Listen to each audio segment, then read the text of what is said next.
Okay, magandang araw po sa ating lahat, lalong-lalo na po sa mga tagapanood ng video ito. So, ang topic po natin ay about simplify the following rational algebraic expression. So, ito po ay pang grade 8 na topic. So, sa mga grade 8 po na medyo kailangan pa ng mga activities para po ma-practice at mahasa sa mga ganitong topic. So baka ang video pong ito ay makakatulong po sa inyo. Okay, start na po tayo. Now, to simplify, para po gawin nating simple, pag sinabi pong simplify, gagawing simple. Ibig sabihin, hindi na po pwedeng i-breakdown. So para maging simple po ang ganitong problem, gagawin po natin una, titingnan po muna natin ang numerator, itong sa taas po.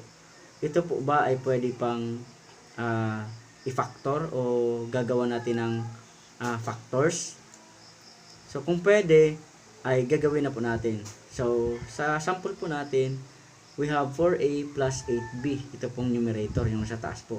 So ang 4 at saka 8, ito pong number na 4 at saka 8 ay pwede po yang ma-simplify by 4. Ibig sabihin po, itong 4 ay pwedeng i-divide ng 4 at saka itong 8 ay pwedeng i-divide ng 8.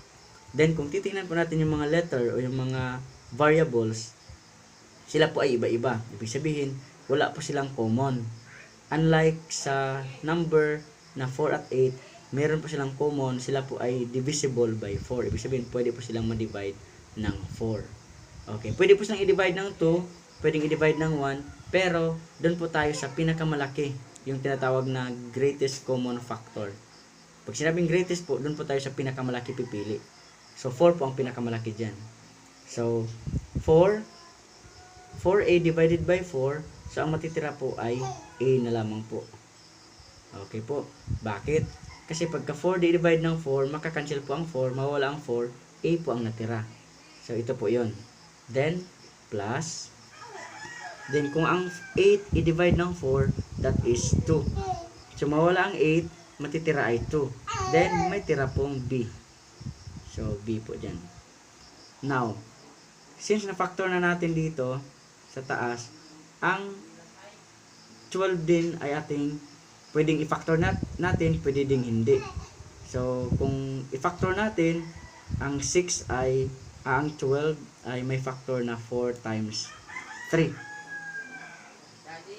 Sir, pwede po bang hindi na i-factor? Pwede naman, pero mas maganda kung i-factor natin na katulad ng may 4 dito para madali po nating ma-simple o ma-simplify. So, kung i-factor po natin, ganito po ang forma niyan. 4 at saka 3. 4 times 3. Pwede na namang 6 and 2, kaso naman, ang 6 pwede pang papalitin, hindi pa siya as in simple. So, pag ganitong forma, factor na 4 at saka 3, so, makikita po natin na meron po tayong makakancel. Okay? So, ito na po ang gagamitin natin. So, since sa taas may 4, sa baba may 4, makakancel na po natin ito. So, ang natitira po ay a plus 2b. Then, sa ilalim po ay 3. Now, ito po ay wala na po tayong okay. So, itong sagot po natin na a plus 2b divided by 3, ito na po ang pinaka-simple. Wala na po itong ibang pwede pang factor na i-simplify pa sila. Okay? So, i-review po natin. Ating problem po ay 4a plus 8b divided by 12. So, i-simplify po. So, simplify po natin ito. So, una pong gagawin natin, titingnan po muna natin yung numerator. So, ang numerator ba natin ay pwedeng i-factored form?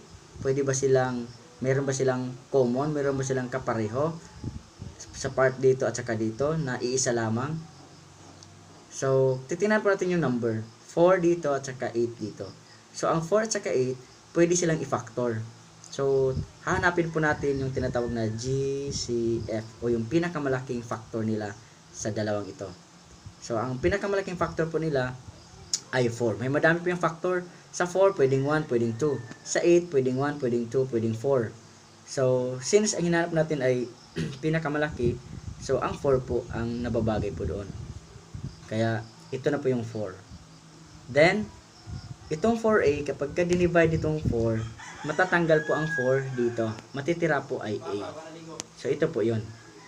Then, dito naman, plus, ito po yun. Tapos, ang 8 naman, pagka divide ng 4, ang matitira po ay 2. So, ito na po yung 2. Then, letter B o yung variable na B. Ito po yun. So, ito na po ang forma nila in factored form. Then, ito namang denominator, itong 12, pwede naman natin hindi yan i-factor kasi ang 4, makikita naman natin ang 4 at saka 12 ay factorable yan. Pero kung i-factor po natin para kita na po kung anong makakancel in the form of ganito, 4 times 3. So, bakit po 4 times 3 ang pinili natin?